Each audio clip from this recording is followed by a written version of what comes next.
Papo com especialista. Dessa vez trouxemos Marcel Vilches. Ele é responsável e diretor comercial e de marketing do Bandeirantes Deichmann. A gente trocou uma ideia sobre problemas logísticos, soluções logísticas, soluções de tecnologia, o que dá para ser feito para melhorar a vida do importador, do exportador, do interveniente. Está interessado, interessada?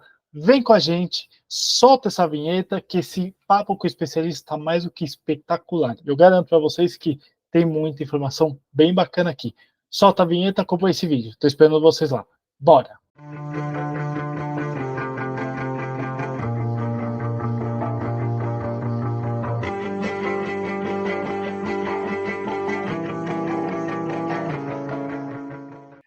Marinheiros de primeira viagem de comércio exterior, importadores e exportadores.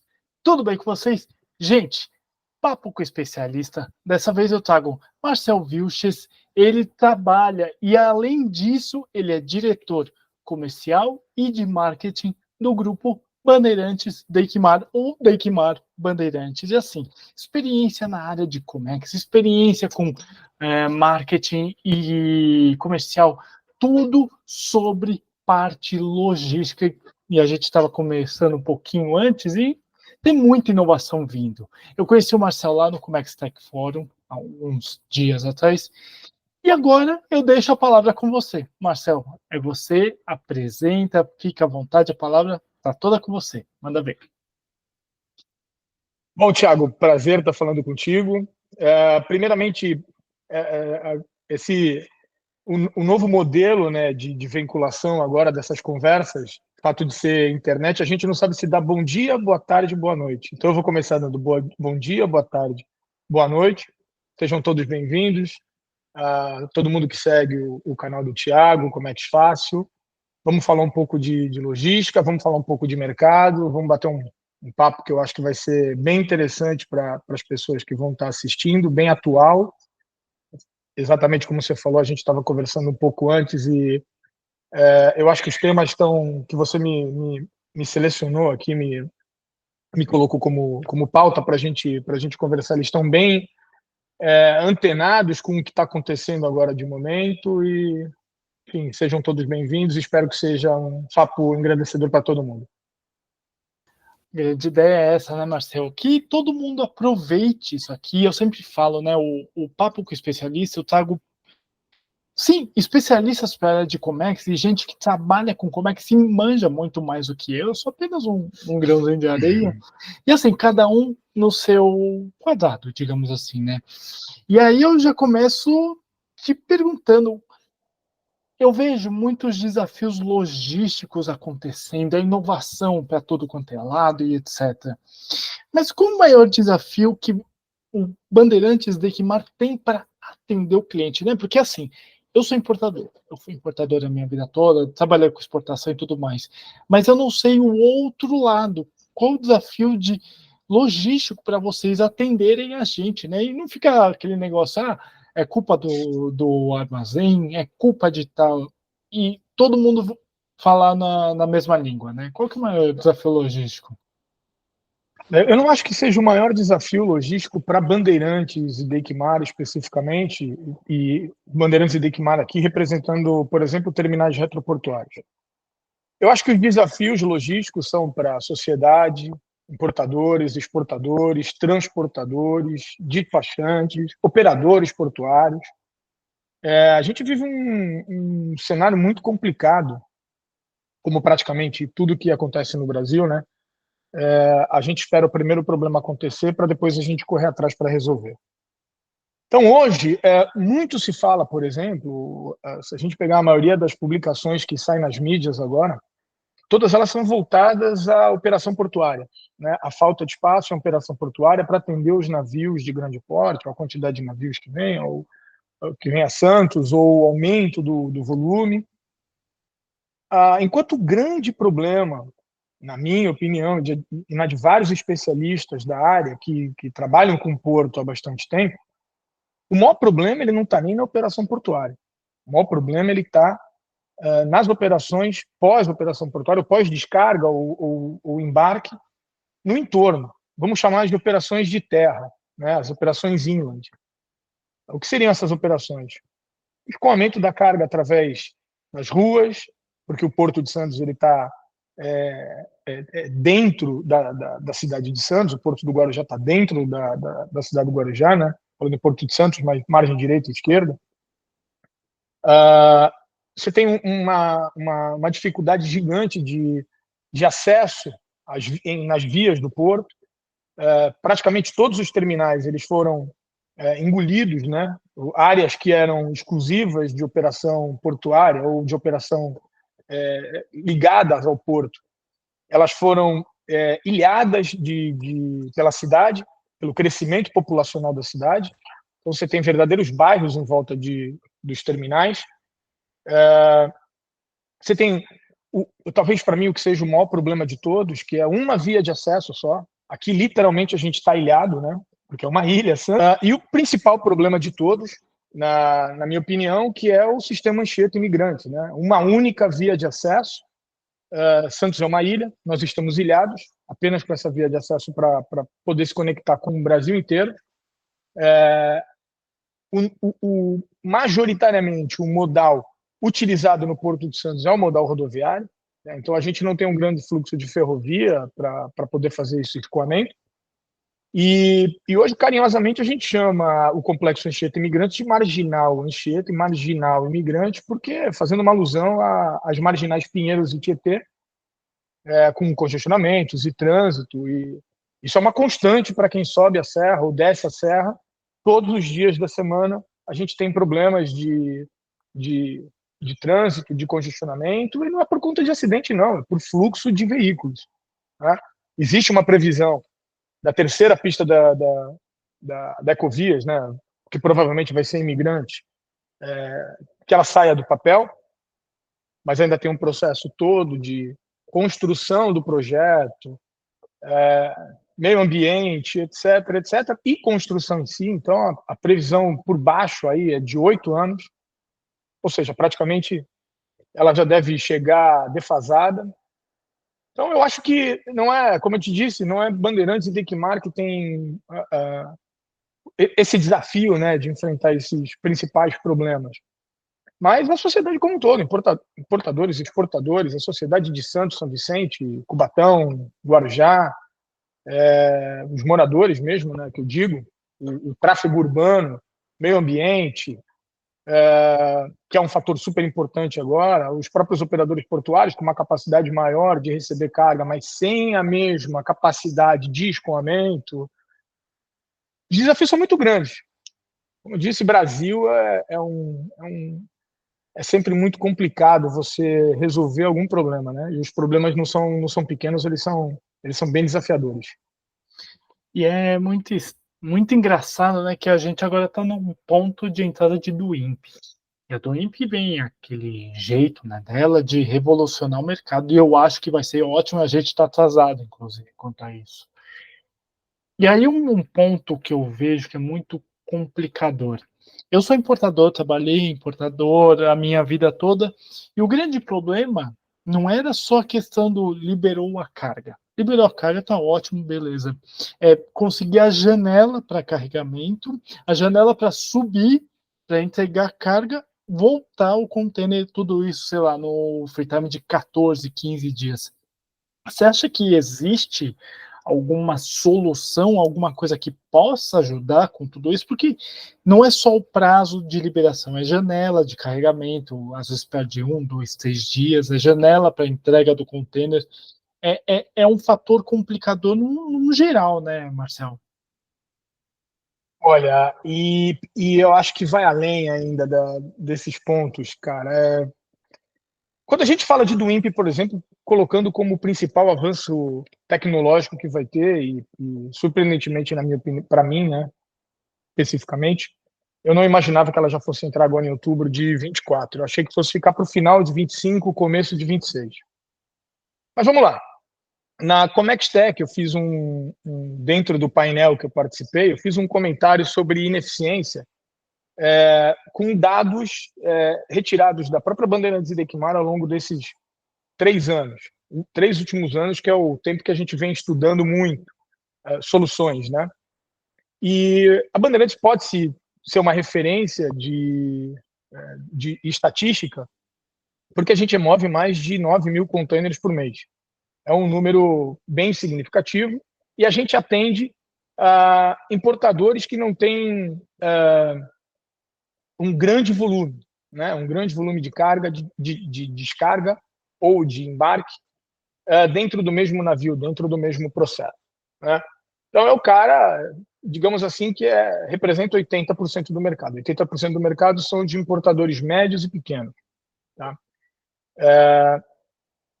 Hoje a gente tem uma ineficiência que o dual time de liberação ele está em 7 dias e o dual time de saída da carga para ida para o importador, por exemplo, ele está entre 11 e 12 dias.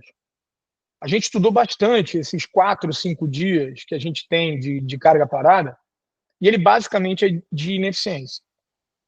Mas falar em ineficiência é meio subjetivo, né? Porque eu não estou culpando ninguém por conta dessa ineficiência.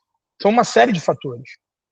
Dentre essa série de fatores, está a capacidade do importador também de receber essa carga, porque o importador ele não tem estrutura para receber uma quantidade grande de volume, por exemplo, de containers, e você fazer todas as desovas dentro da fábrica, você fazer a devolução do vazio, no mesmo tempo hábil que a carga está apta a sair do operador portuário sem ter que pagar um novo período. Então, olha como o negócio é complexo. Como quase tudo que a gente faz aqui, a gente pensa dentro do nosso quadrado e esquece de olhar em volta, né? E uma das grandes coisas que eu acho que a gente conquistou na Bandeirante de Equimar é que a gente não tem o foco no cliente. Porque foco no cliente, para mim, é você mirar o cliente e falar, ele está ali. Ó. E não é esse o nosso grande diferencial, é o foco do cliente. Aquilo que o cliente espera e o que ele quer e o que ele precisa. Quando a gente fala do processo de DWIMP de forma crua, teórica, a gente está esquecendo de tratar com todos os stakeholders envolvidos no processo de liberação dessa carga até a chegada no importador, até a chegada na fábrica, por exemplo. Muito por conta disso. Caminhão não existe em prateleira. Então a transportadora não consegue simplesmente, eu preciso carregar, e ela pega 20 caminhões no dia, tira da prateleira e coloca lá na porta do operador portuário para carregar isso tudo lá para cima. O importador não consegue receber isso. A estrada não tem capacidade de receber todos esses caminhões juntos. Ou seja, uma série de fatores que hoje você não consegue ter a mesma capacidade de escoamento dessa carga, ou de levar essa carga para o importador, do mesmo prazo que você tem de descarga do navio. Descarga do navio é uma coisa, liberação da carga é outra. Então a gente precisa saber para onde que essa carga vai. Existem dentro do mercado otimistas e pessimistas. Pessimistas acham que acabou tudo, que a carga vai sair, já vai estar desembaraçada, vai subir, vai ser o mundo perfeito. E os otimistas, eu me enquadro nesses, que a gente não vai mudar muita coisa, a gente vai ser, sim, um pouco mais eficiente. Óbvio que a DWIMP vem para contribuir, é óbvio. Nós vamos passar por um processo diria até reinvenção, não adaptação só, de reinvenção. E eu acho que quem se reinventar primeiro, quem conseguir enxergar melhor as oportunidades, vai aproveitar melhor esse momento de mudança. E é muito interessante você falar disso, né? Porque eu vejo os contrastes. A gente tem um grande problema logístico. Isso estou dizendo Brasil, gente. Vamos pensar o seguinte: eu moro em São Paulo, então o importador está aqui em São Paulo, mas vamos pensar o cara que está lá no Mato Grosso, que tem que subir a carga, entregar no Mato Grosso e voltar. A gente tem esse grande desafio logístico também, né? E aí, por conta, você precisa pedir um free time maior e tudo mais, enfim, é uma série de situações. Agora, vamos pensar no outro lado, como a tecnologia pode ajudar, no caso, você, operador logístico, você que cuida de um armazém do tamanho de um Bandeirantes de Equimar, como a tecnologia pode ajudar, pode eliminar os gargalos ou ajudar a eliminar os gargalos dos clientes, né? Como é que você pode chegar e dar uma sugestão falando assim, ó, vamos resolver o teu problema aqui, porque é dessa forma que a gente consegue te ajudar. Cara, eu acho que a tecnologia virou uma questão de sobrevivência. Quem não investir pesado nisso, mas não é investir só em grana, não é investir só em... É dedicação, suor mesmo para entender o que implantar de tecnologia, de que forma implantar e encontrar a melhor solução, o melhor modelo, e encaixar esse modelo dentro de todos esses avanços tecnológicos e das revoluções tecnológicas até que surgiram, como, por exemplo, a IA. Lá no fórum, no Comex Tech, o tema pautado para a gente no painel era Big Data. E foi através justamente do nosso banco de dados que a quantidade de informações ela é absurda. O que um terminal alfandegado tem de informação mais um agente de carga, cara, você tem a vida inteira, a vida toda do cara ali na palma da sua mão.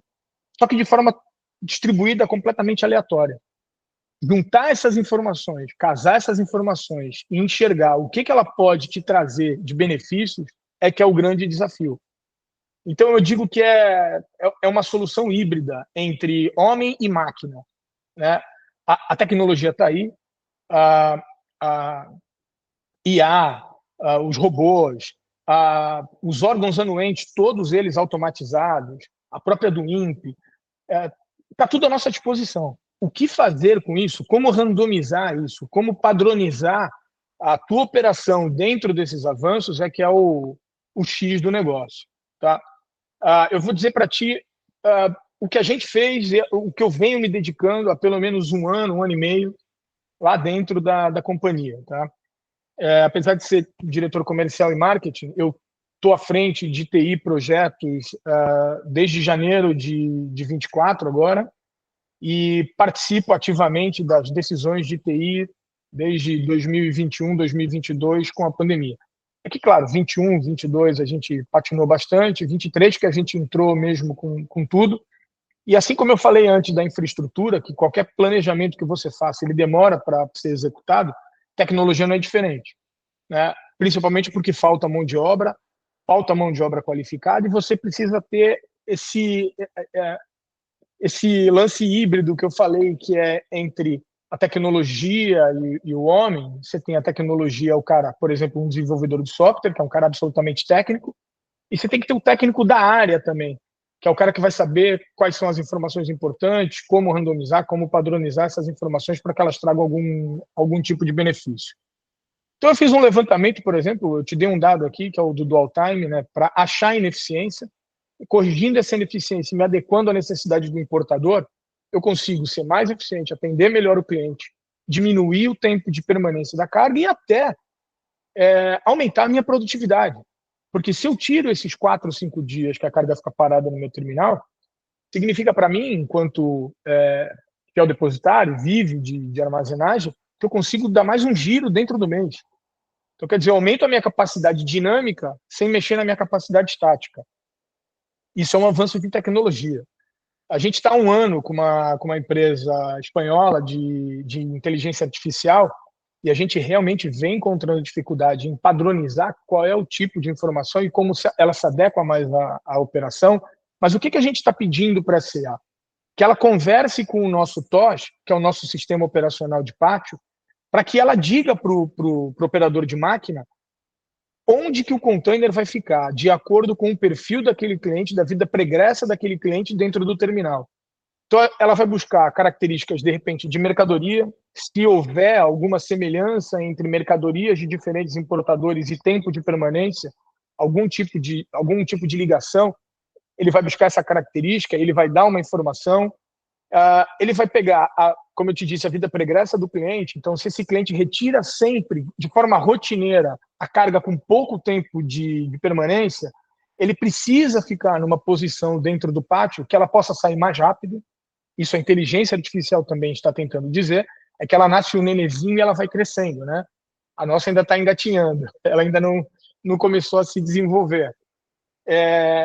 E, além disso, trabalhar, uma coisa que é muito difícil acontecer no Porto de Santos, eu particularmente nunca vi, já passei por algumas empresas, que seria algo básico, e a gente acabou se dando conta o tamanho da importância disso só no final do ano passado, como é fundamental você trabalhar de forma preditiva. Ou seja, você pegar todas as informações que você já tem, numa inteligência artificial, às vezes nem precisa, você padroniza isso em forma de robô, até através de BI. A gente tem as 3 maneiras hoje em dia lá dentro da Bandeirantes Lequimar, para que a partir do momento que a carga esteja entrando no terminal, você já sabe o que vai acontecer com ela. Você já tem características do que vai acontecer com essa carga, de que maneira você pode atuar nessa carga, não só para o processo de desembaraço, mas para o carregamento e até para a verticalização dos processos, para você levar essa carga até o importador e também, na contramão disso, trazer as cargas de exportação. Então, eu acho que, como eu te disse, é uma questão de sobrevivência. Quem não tiver muito inserido dentro da tecnologia como uma ferramenta fundamental, assim como a máquina de operar container, esse cara vai passar por muitas dificuldades. E é muito engraçado, né, Marcelo, que eu sempre falo, as pessoas elas têm um conceito meio estranho de logística. Por que eu falo que ele é estranho? Por exemplo, eu falo dos 14 dias de free time.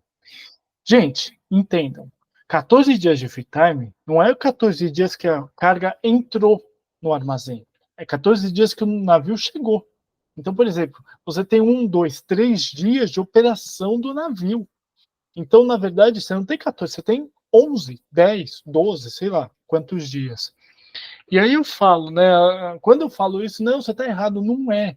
Você tem a operação do navio que demora, sei lá, 2, 3 dias. Até entendendo um pouco disso, você acha que é possível eliminar ou é possível diminuir esse tempo de operação de navio, que eu falo operação de navio entre a chegada do navio e a colocação da carga dentro do armazém alfandegado? Eu acho que sim. Eu acho que é inevitável. Os operadores portuários eles têm tecnologia, infraestrutura e operação de primeiro mundo. Eu não tenho a menor dúvida. Os principais operadores portuários de Santos eles têm a, a performance muito acima da performance que eles apresentam. Vamos dizer que eles operam em bandeira amarela. Não precisa operar em bandeira verde, né? Ou em força total, né? Em marcha rápida. Justamente pelos problemas que eu te falei antes de escoamento, né? Agora, invariavelmente, eles vão precisar disso. Vou te dar uma informação que é algo que eu peguei hoje, inclusive, e eu me assustei, para falar a verdade. Embora o crescimento de volume, em termos de container, de importação, não tenha crescido na mesma proporção, a quantidade de navios cresceu absurdamente. São navios menores, são navios feeders que estão fazendo operações de coleta em outros portos e trazendo para cá, de prováveis navios que acabaram aguardando um pouco de tempo a mais na barra e não podem, aí o cara já vai para um outro porto para fazer uma operação, deixa uma parte da carga lá, volta, etc. Enfim. Mas a gente chama de slots, né, de atracação. Nós dividimos assim lá na Bandeirante de Equimar. São 2 slots grandes por semana. Isso funciona bem. Tá? Mesmo com esses atrasos, isso acaba funcionando de uma maneira que atende operadores portuários e atende os terminais retroportuários. Há mais ou menos um mês atrás, esses slots eles meio que se embananaram. E os navios, grandes navios, acabaram passando direto, deixando a carga em outros portos, e esses outros navios, feeders, vieram para cá em meio de janela. Então, eles meio que bagunçaram esses 2 grandes slots de janela e deu uma encavalada de tráfego de navios nos operadores. E os operadores operaram muito bem. Eles conseguiram fazer a operação. Quem não conseguiu suportar foi a cidade de Santos. Foi a Cônego Domênico Rangoni, que é a estrada que liga a margem direita da margem esquerda. Quem não conseguiu suportar foi a Imigrante. Quem não conseguiu suportar foram os terminais retroportuários. O que prova que existe um descasamento, um descolamento entre um tipo de operação, né, vamos chamar e a operação de retaguarda. E um outro ponto que eu acho que é muito interessante, eu pelo menos tinha isso na minha cabeça há um bom tempo atrás, depois eu resolvi, mas eu precisei estudar bastante. É o que a gente estava falando antes, liberou a carga, ou na cabeça do importador, ah, tá bom, vai subir amanhã. E nem sempre tem janela para isso. E eu ficava muito bravo, porque eu falava assim, nossa, mas eu preciso da minha carga para, sei lá, colocar na máquina para trabalhar. O que que acontece? Qual que é o grande problema da janela em si? Porque a gente, nós importadores, a gente vê a janela como se a gente fosse único, e na verdade não é. Na verdade tem outros operadores, enfim. Qual que é o grande problema da janela? É falta de doca para carregamento? O que que traz o problema de janela de carregamento e, consequentemente, a janela de carregamento de contêineres para estufagem na exportação, por exemplo? Você lembra que eu te falei de foco do cliente ou foco no cliente? A gente começa a entender um pouco como funcionam melhor as janelas e quais as reais necessidades dos importadores e das janelas, na hora que a gente começa a olhar com foco do cliente. O que eu quero dizer com isso? O dia tem 24 horas e a gente libera a janela de carregamento durante 24 horas. Só que o importador não pode receber carga durante 24 horas. A transportadora não tem caminhão disponível para ficar com um container em cima de caminhão, né? Ele não tem equipamento disponível para isso. Como eu disse antes, caminhão não tem prateleira, você não consegue substituir um equipamento simplesmente assim, muito pelo contrário. As transportadoras são verdadeiras heroínas para sobreviver com tanta coisa, tanta mudança que tem de legislação trabalhista, combustível, manutenção de equipamento, renovação de frota. Cara, as exigências anuentes de uma transportadora não condiz com o lucro que ela tem, não condiz com o resultado de um frete. São verdadeiras heroínas, eu te digo isso. E andei por várias transportadoras agora em 2023, muitas delas estão quebradas. Elas sobrevivem no fluxo de caixa. O dia que tiver um problema, o cara quebra assim, em uma semana. É uma situação complicadíssima. Então, quando a gente fala em janela, não é a janela disponibilizada apenas pelo terminal. É a janela disponibilizada pelo terminal que se adequa à necessidade de recebimento do importador e à disponibilidade de caminhão da transportadora. E você ainda tem um despachante no meio da história, né? Que, sei lá, tem alguma coisa de documentação, mas eu nem vou colocar ele como um stakeholder aqui que tem algum tipo de envolvimento nesse atraso, digamos assim, vamos chamar de atraso, porque de fato não é significante mesmo a capacidade de recebimento do importador, a própria disponibilidade de caminhão da transportadora e até as janelas dentro daquele horário mais curto dos operadores logísticos, dos terminais alfandegados, né? Quais são as soluções para isso? O que a gente busca melhorar nesse sentido? Eu te falei antes da inteligência de pátio. Então, quanto melhor o meu pátio tiver disponibilizado, mais rápido eu vou fazer essa entrega, a quantidade de janelas dentro do mesmo slot de hora aumenta. Uma segunda coisa que a gente já começou a fazer lá, inclusive, é conhecer qual tipo de operação. Hoje, praticamente todos os terminais, eles têm, às vezes tem a diferença de janela entre container e carga solta, mas não por tipo de serviço.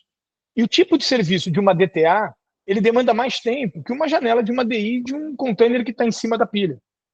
Então você tem que começar a dividir os slots de janela por tipo de operação, para você ser mais produtivo. E também abrir mais janelas, porque o grande volume, 90% do volume, são DIs em canal verde.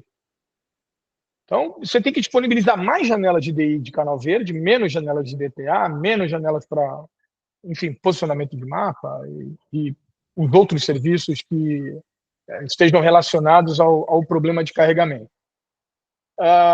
Uma solução que a gente está encontrando, e é um produto que eu estou te contando agora em primeira mão, mas provavelmente a gente começa com ele. A minha meta seria colocar em novembro, mas eu sempre me dou uma meta de novembro, porque no Brasil a gente nunca cumpre. Então eu quero ver se em dezembro está pronta para em janeiro a gente começar. Mas é uma grande novidade. A Bandeirantes de Equimar está montando um cinturão de hubs em toda a chegada das principais estradas pelo Rodoanel. Então a gente vai ter um hub na Castelo, um hub no sistema em Guarabandeirantes e um hub entre Fernão Dias e Anchieta. Tá? Com isso, a gente contempla 100% de toda a carga que chega ao porto na exportação e sobe para São Paulo, sobe para o interior, né, para as fábricas, enfim, para os clientes finais, inclusive, na importação. Só que a gente não consegue fazer isso para container hoje, porque container é 1 para 1, você colocar alguma interface dentro dessa logística é improdutivo, mas para carga solta a gente está fazendo isso. Hoje eu faço 8 a 9 mil containers por mês e faço mais 9 mil lotes de carga solta. São 9 caminhões por mês, pequenos, que disputam fila junto com caminhões grandes. Disputa horário de janela, disputa o espaço no meu gate para entrar no terminal, disputa o espaço do gate para deixar a carga, né, para descarregar a carga de exportação. São mais 3 mil lotes de exportação. Então, 9 com 3 são 12 mil lotes que eu faço, né, na operação de Impo-Expo. 12 mil caminhões por mês que estão tomando as minhas janelas lá e disputando o fluxo de trânsito, de congestionamento com todos esses outros caminhões. Tá? Construindo esse cinturão e consolidando essa carga solta em caminhões próprios, no maior tamanho possível, com carregamentos pela madrugada, eu tiro todo esse fluxo de carga solta de dentro do meu terminal e abro 12 mil carregamentos, né, em tese, que são 12 mil lotes, abro 12 mil carregamentos para container. Claro que eu não vou usar os 12 mil, você não gira o terminal todo dentro de um mês, mas fazendo uma conta de padeiro aqui, dando um exemplo para ficar claro para todo mundo, são 12 mil processos que entraram dentro do meu terminal que não vão disputar carregamento com container. Então eu vou abrir muito mais janelas para container. Vou estar contribuindo para o meio ambiente, porque a diminuição de caminhões ela é gigante. Você imagina, desses 12 mil lotes que eu te falei, a gente tem mais ou menos na exportação 1.000 carregamentos e mais ou menos 4 a 5 mil carregamentos na importação, porque eles fazem consolidação muitas vezes, né? Então, eu estou dizendo para você agora de forma clara que são 5 a 6 mil carregamentos que a gente tira de dentro da cidade e, em contrapartida disso, a gente consegue compensar tudo isso com 200 a 300, chegando no máximo a 500 carregamentos só, fazendo com frota própria e disponibilizando essa carga já bem mais próxima ao cliente, né? Então, o cara que está vindo, sei lá, de Sorocaba, Piracicaba, ele vai chegar pela Castelo Branco. Óbvio que ele tem um frete até chegar na Castelo e com o Rodoanel, e ele tem um outro frete, um acréscimo para essa carga vir para Santos e enfrentar todos esses problemas que você está colocando. A gente vai eliminar tudo isso. Só que a gente vai aliar a tecnologia a essa inteligência. Então, após a análise do Big Data, após a análise do nosso banco de dados, a gente conseguiu chegar nessa solução. Então, a gente está criando um sistema que desburocratize completamente o processo para o importador e para o exportador. A gente vai fazer estufagem virtual de container, inclusive. Então, o plano de estufagem hoje é feito no Excel. Ele vai ser feito a partir de dezembro em containers virtuais. Então, o cliente, cada lote que eu receber do exportador, o cliente vai enxergar num container virtual esse lote sendo estufado, já medido, pesado, com um booking certo. Na importação, a carga liberou, o cliente, basta o cliente mencionar o nome da bandeirante na nota fiscal e fazer o upload dessa nota no meu sistema, que eu estou apto para carregar a mercadoria no momento em que eu quiser, disponibilizo a mercadoria muito mais próxima ou do estoque ou da produção dele. Então, acho que a gente falou no início todo aqui do nosso bate-papo sobre se reinventar, sobre inovar e aliar tudo isso à tecnologia. É o que a gente está propondo agora com essas medidas, com essas soluções que a gente vai apresentar no mercado. E são medidas muito legais, porque você foi falando, é engraçado, a minha cabeça funciona já ilustrando as coisas. Visualizando já, né, como funciona a operação. Exato. E aí eu fico pensando o seguinte, por exemplo, a empresa que está em Ribeirão Preto. Putz, Ribeirão Preto para Santos são quase 600 quilômetros. Você tem que entrar em São Paulo, sair de São Paulo e ir para Santos, ou o contrário, mesma coisa. Você vai evitar a fadiga do caminhão vir de Ribeirão Preto, pegar a carga ou entregar a carga em Santos. Ou no máximo, você vai até a Bandeirantes aqui, pega a carga e volta. Então você está muito mais tranquilo. Tem a janela também de liberação de container e tudo mais, que é uma mão na roda. Você está me trazendo uma solução logística que é uma ferramenta fantástica. Fantástica. Eu acho que é esse tipo de pensamento que a gente precisa ter para revolucionar o mercado, de fato. Tiago, eu vou falar em termos matemáticos contigo agora, desse exemplo que você pegou, por exemplo, de Ribeirão Preto, tá? São 600 quilômetros, como você disse, né? Vamos supor que, eu acho que não chega a isso, mas vamos colocar que são 90 quilômetros do meu terminal até o meu hub da Anhanguera Bandeirante, tá? Que é o cara que chega por Ribeirão Preto.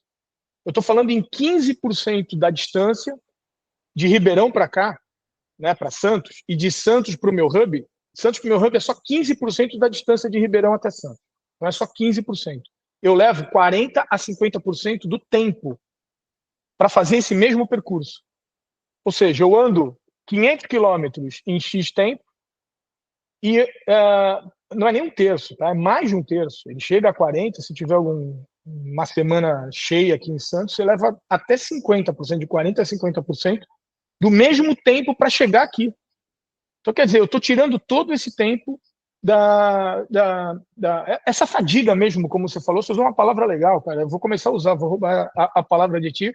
Essa fadiga mesmo de transportador, de importador, exportador. E mais do que isso, né? Na hora que a gente fala em aproximar a operação dele, eu estou tirando também dele o risco disso, né? O risco de um atraso, o risco de um problema, o risco de uma parada de fábrica. Eu estou diminuindo o risco, aproximando a distância dele num percurso que é muito mais suave do que a descida até o Porto de Santos, que não é só a descida. Você desce e você ainda tem 2, 3 horas de espera para o terminal, mais 2, 3 horas para sair. Não é só a distância de quilômetros, né? Você tem toda a parte de operação. Tem um outro ponto também, né, Marcelo? E aí eu gostaria que você falasse se eu estou errado, se eu estou certo, enfim. Eu vejo como solução, no caso, agora voltando ao free time de carga e tudo mais, fazer desova de carga. Então chegou o container, entrou, beleza, já pega o container e devolve. Já devolve, já tira essa questão do free time de 14, 10, 5, 16, falar o que for. A carga desovada é um problema, é um desafio para o terminal alfandegado? Ela é vista como uma carga normal? Ela é problemática, não é? Ela requer cuidados ou não? Como é a carga, e assim, eu não falo o LCL, mas o container que foi desovado? Sim. Para a gente ela é solução. Para alguns outros concorrentes meus, ela é problema. Nós investimos em 2023, a gente concluiu a obra, entregou a obra pronta. É o único terminal alfandegado que tem um armazém autoportante, que é o que tem de tecnologia mais moderna. Nós temos hoje, Bandeirantes de Equimar ao todo, algo em torno de 22, 23 mil metros quadrados de armazém, com total capacidade de ampliação, ainda se houver necessidade tanto de verticalização quanto de aumento de área de metro quadrado mesmo. Tá? A gente investiu nisso porque a gente viu isso como uma solução. Não vejo operadores portuários se dedicando a fazer esse tipo de operação, a operação de desova. Os retroportuários, pelo contrário, nós consideramos lá na Bandeirante de Equimar como um terminal boutique, ou seja, a gente faz tudo aquilo que o cliente precisa de forma customizada e individualizada. Tá? Então, todas as operações correlatas, segregadas da operação de simplesmente você empilhar container, a gente faz e a gente dedicou investimento e tempo para isso. Tá? Então, a gente tem armazém, eu faço entreposto, eu faço carga LCL, eu desovo muita carga, o volume de carga desovada aumentou demais. Os armadores aprenderam que o frete pode oscilar, então você tem no mesmo ano um frete absurdo de alto e um frete ridículo de barato, é um negócio totalmente descabido, mas a demurragem só aumenta.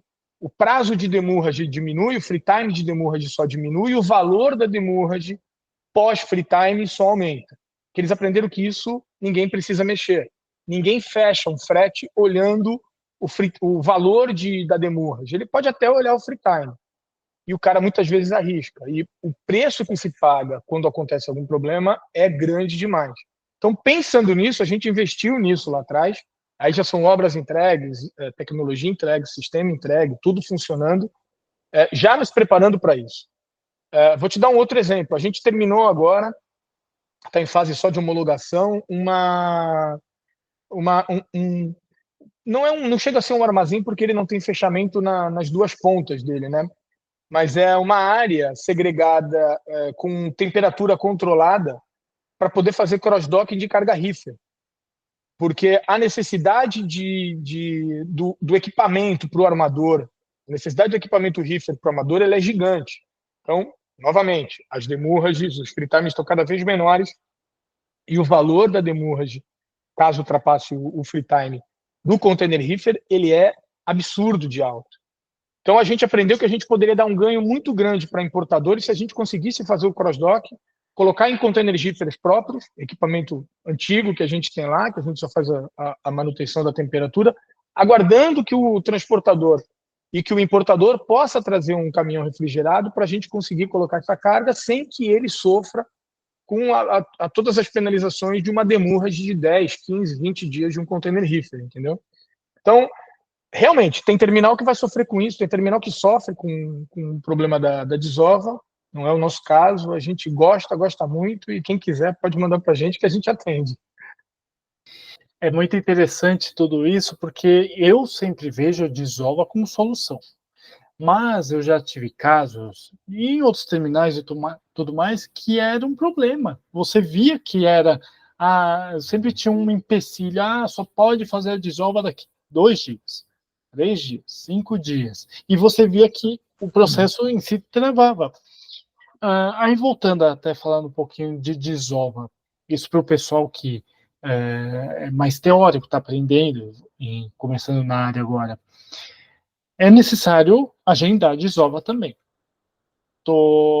Tem um tempo para isso, 72 horas, 48 horas, existe um tempo para isso, e obviamente, o despachante que pede, e isso pode ser aceito ou não, Marcelo?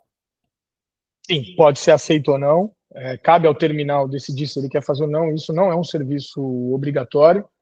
Como eu disse, tem terminal que tem problema para fazer isso, acaba não aceitando, não é o nosso caso, a gente parte por outro caminho. A gente tem uma SLA lá, que é após todas as liberações, porque você precisa fazer todas as liberações nos órgãos anuentes. A gente tem uma SLA de até 48 horas após as liberações, a gente faz a desova. Fez a desova, a gente tem 48 horas para entregar o container vazio. Então, esse é o prazo de SLA e é o prazo de mercado. Tá? É um prazo bom que dá para a gente trabalhar, programado, mas a nossa média hoje lá, ela está em 18, 16 horas. E é uma média extremamente interessante, porque, voltando, me remetendo ao passado, eu lembro de uma época, isso final de ano, complicadíssima, com o GRI rolando e tudo mais, e a carga demorou para dar presença. Foram 3 dias, nunca me esqueço disso. O despachante falando, Thiago, desolve essa carga, porque não vai dar tempo de entrega. Janela está difícil, vamos desovar a carga? Vamos desovar, tá bom. Solicitei, ele fez a solicitação da desova e foi negado.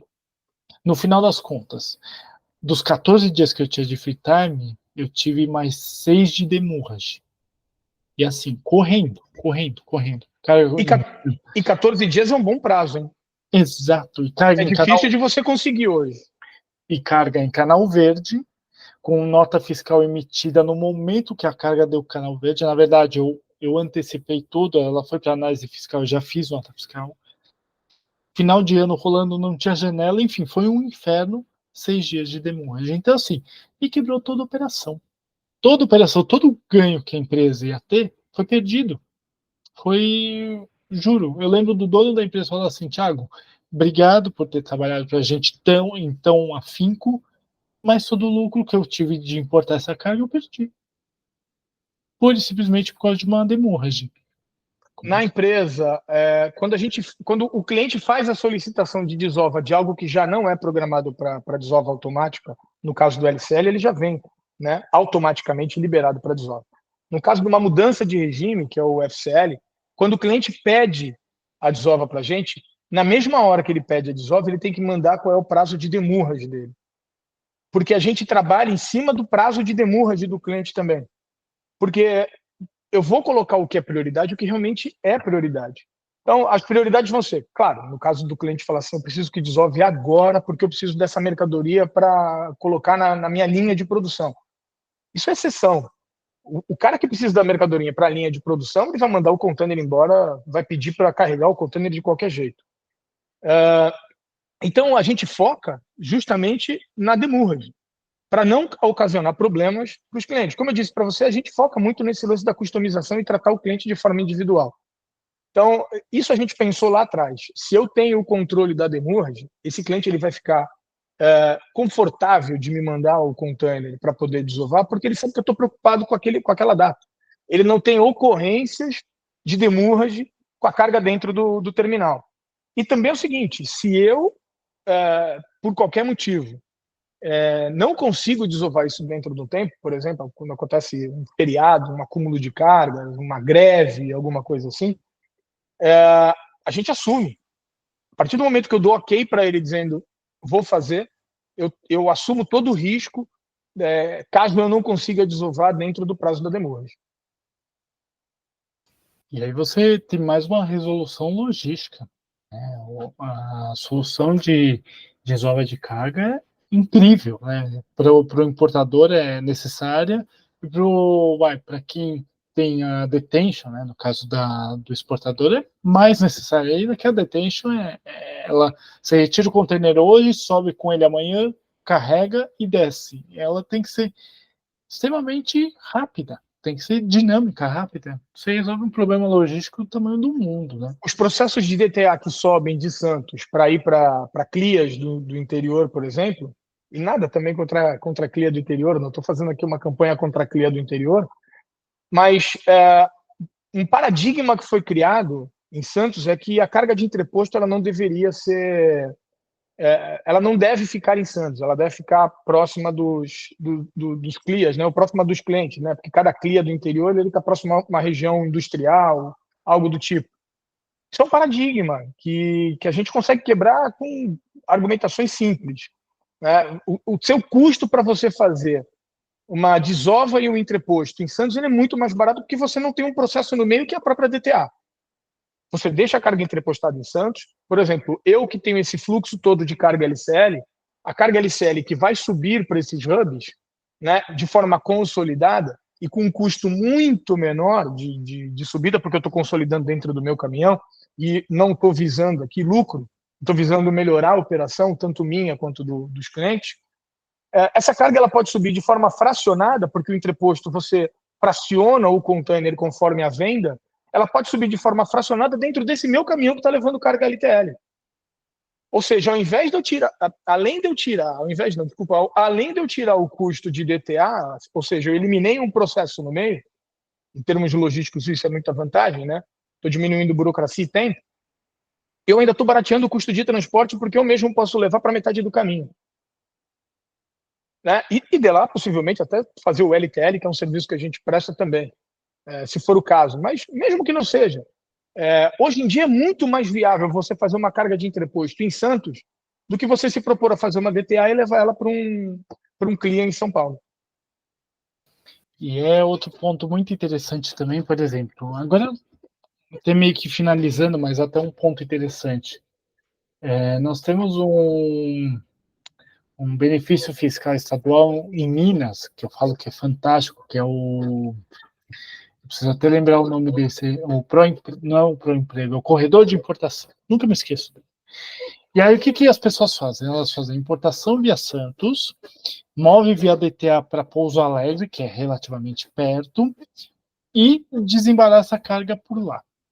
Eu acho ótimo, beleza, você traz receita para o estado de Minas, faz importação por lá e está tudo certo. Você está me resolvendo um grande problema também. que além disso, eu estou tirando o container no tempo, né, de uma DTA que demora, sei lá quanto tempo, 2, 3, 4 dias para ser aceita, para ser movida. Você resolve isso e você consegue fazer o registro da carga pelo estado de Minas, ela estando em São Paulo. Resolve um problema logístico do tamanho do mundo. Exatamente. Eu tenho shuttles semanais para vários portos e CLIAs de outros estados. Então, por exemplo, você falou Minas Gerais. Eu tenho um shuttle semanal para Pouso Alegre, que eu levo carga fracionada através de DTA, em caminhão próprio. É um caminhão de um parceiro, um grande parceiro nosso, mas é um transporte nosso, a gente paga a contratação. Eu tenho um shuttle para Betim, eu tenho um shuttle para Varginha, eu tenho shuttle para Cofins e não, eu acho que é isso, né? São esses 4 principais CLIAs no estado de Minas.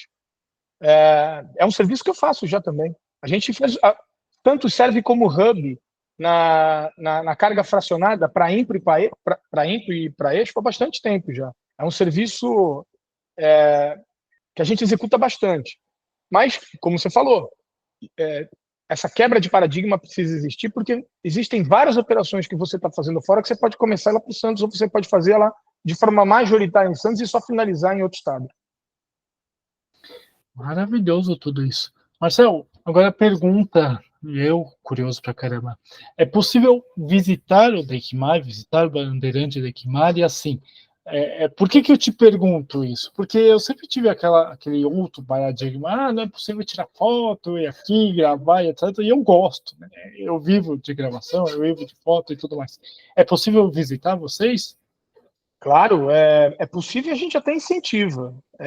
Eu tive fazendo uma visita com o pessoal do Porto 360 aqui da Tribuna, uma iniciativa muito legal deles, na fábrica da Hyundai.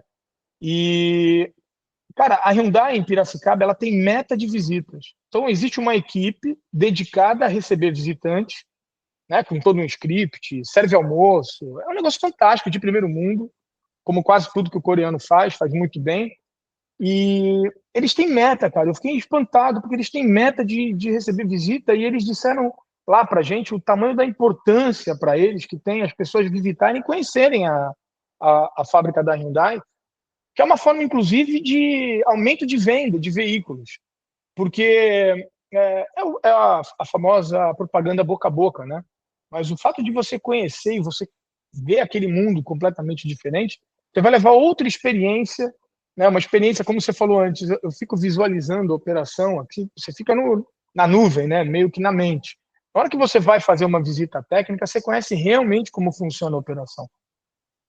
Eu estou na área há bastante tempo, eu comecei em 96, na antiga Mesquita ainda, e uma vez, na época que eu trabalhava na Libra, um importador falou para mim no telefone, para ele, margem direita, o que diferenciava margem direita ou margem esquerda, era onde o braço do navio decidia colocar carga, porque ele achava que o navio parava no meio do canal e o navio tinha um braço de operação e ele colocava um container na margem direita, outro container na margem esquerda, outro container. Porque ele falou para mim, por que o navio decidiu colocar esse meu container na margem esquerda e não na margem direita, que era onde eu trabalhava, né? Não, mas como assim? Não foi o navio que decidiu, foi o armador, é um acordo, é o navio inteiro. Ah, não é o braço dele que decide e tal. Então, para você ver a importância de você fazer uma visita técnica presencial, para conhecer em loco como funciona a operação. Então, a gente faz muito com universitários, a gente faz com o staff operacional de todos os nossos clientes, os clientes que estão em São Paulo, os clientes que ficam no interior. Constantemente a gente faz isso, a gente faz passeios de lancha também para mostrar como é o porto, o cara realmente entender, né? Tá por dentro da operação. E a próxima vez que a gente for falar com ele de alguma situação operacional, a imagem dele vai estar muito mais próxima da realidade do que está acontecendo, né? Pô, que bacana isso. Agora, para a gente até finalizar aqui, dá uma dica para o pessoal que está começando, quem quer entrar nessa parte de agenciamento de carga, ou mesmo na parte de armazenamento de carga, o que tem que estudar? Dá uma dica para esse pessoal. Cara, é engraçado porque quase todos os lugares que eu vou e que eu participo, essa pergunta ela sempre vem à tona, né? É óbvio que não existe uma resposta única, mas a minha resposta ela é no mínimo sui generis, porque na era da informação e no ápice da informação, né, onde a gente está conectado 100% do nosso tempo, a gente não consegue viver sem o celular e todas as informações que a gente quiser, uma pesquisa no Google trazem para a gente, e agora com IA, ChatGPT, enfim, isso tende a aumentar mais ainda. E no ápice dessa era nova, né, com toda a possibilidade de estudos e facilidade que a gente tem, a dica que eu dou sempre, ela não está em celular, ela não está em Google, ela não está em sala de aula de faculdade, sala de aula de escola. Ela está nas capacidades pessoais das pessoas. Eu costumo soltar algumas frases, algumas pérolas, e a minha equipe, que trabalha direto comigo lá do pessoal do comercial, eles costumam anotar as frases e eles fazem a frase do momento é essa, a frase do momento é essa. E a frase do momento, hoje, eu acho que ela vai de frase e de dica para quem quer entrar na área. A natureza odeia espaços vazios. Você tem que aprender a preencher os espaços vazios. Porque na era da informação, falta iniciativa. Falta coragem de tomar a iniciativa e de assumir a responsabilidade. E uma vez uma gerente de RH falou para mim que eu era um inconformado positivo. Isso, Teconde ainda. Eu estava começando como gerente no Teconde, ela deve ser algo em torno de 2009, 2010. Faltam inconformados positivos. Aquela pessoa que não se conforma em simplesmente sentar e executar aquilo que já vem sendo feito, mas que questione e tente melhorar o processo de alguma forma. Eu acho que essa é a grande dica. Estudar é obrigação, saber línguas é obrigação, não é mais um diferencial, não adianta você colocar no currículo uma quantidade gigante de estudo e não colocar nada de prática ou de qualidades pessoais. Hoje, na Bandeirante de Equimar, nós temos quase 1.100 pessoas, 1.100 funcionários agora. Quando eu entrei, eram 300. Então, de gente, eu acho que a gente conhece bastante, porque a gente lida com muitas lá, né? E são muitos desafios. Mas isso a gente dedica bastante esforço para isso, a gente usa muito o PI, que é um identificador de personalidade, para saber se a pessoa está adequada à cadeira dela, né? Se a personalidade dela está adequada à cadeira, para tentar extrair o máximo de potencial e de produtividade daquela pessoa. Então, eu acho que a minha dica é essa. Ocupe os espaços vazios, assuma a responsabilidade. Trate das capacidades pessoais, não só das capacidades intelectuais. Show de bola, então. Marcel, agora, como é que as pessoas te procuram? É LinkedIn, é Instagram, é e-mail? Eu vou colocar tudo aqui na descrição, pessoal. Mas como é que as pessoas te procuram para trocar uma ideia ou para agendar uma visita, né? Que eu acho que é bem legal. Fala aí pra gente. Olha, LinkedIn, Instagram, na empresa, é Marcel Vilches, tudo é @Marcel Vilches. Então, você digitou Marcel Vilches, não tem muitos homônimos, tanto como Marcel, nem como Vilches. A gente tem poucos Marcel e poucos Vilches, então fica fácil de me achar. Sou um cara que gosto muito de bater papo, acho que deu para ver pelo tempo que eu fico falando aqui, se não me segurar eu falo mesmo. WhatsApp, e-mail, mídias sociais, redes sociais, onde quiser me achar, eu vou estar à disposição. É sempre legal bater um papo, conversar com as pessoas, conhecer novas experiências, conhecer pessoas e adquirir novas experiências também. E estou à disposição, cara. Eu que agradeço. O canal, eu sempre falo, né, que todas as pessoas que gravam um papo com o especialista com a gente, tem o canal totalmente aberto, né? Então eu sempre falo que trocar ideias é muito bacana, enriquece todo mundo. Marcel, muito obrigado, gente. Eu que Muito agradeço. obrigado por vocês que assistiram a gente. Acompanhem o Marcel, vão atrás dele no LinkedIn, conversem com ele e, por favor, agendem a visita no Bandeirantes Equimar, que vocês não vão se arrepender, tenho certeza disso. É isso aí. Obrigado, gente. Obrigado, Thiago, pela oportunidade. Muito legal bater um papo com vocês. Obrigado, pessoal. Bom dia, boa tarde, boa noite. Bom dia, boa tarde, boa noite.